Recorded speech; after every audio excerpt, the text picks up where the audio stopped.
KiwiSaver is a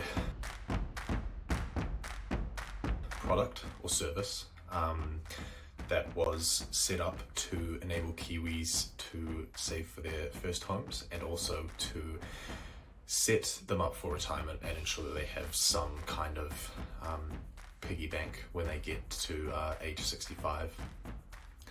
There are multiple KiwiSaver providers in New Zealand. Some are bank run and others are sort of individual entities that just focus on KiwiSaver and investments. There are several benefits to using KiwiSaver, especially if you're a PAYE employee. So in New Zealand, a company is legally required to match contributions up to 3%. So that's, if you contribute 3%, the company has to match 3%.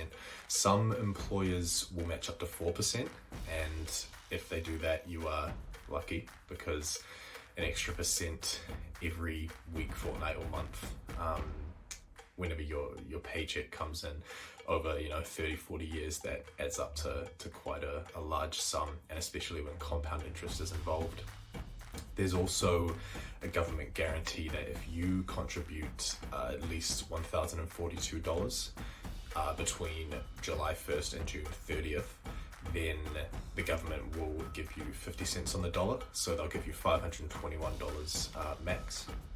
So that's just another benefit of KiwiSaver, essentially two avenues of free money, which is always nice. And withdrawal time. So there are two main times that people generally withdraw their KiwiSavers, and that is for a first home purchase or for retirement at age 65.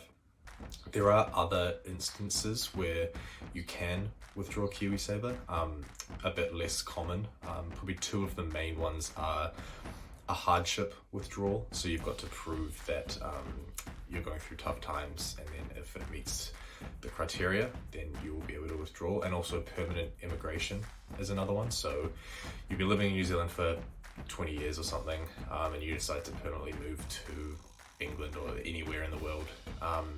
That's cause to withdraw your KiwiSaver funds, so you could use those funds to help set up and establish your new life somewhere. And lastly, the funds themselves. So KiwiSaver is regulated by the government, but your funds are not held by the government.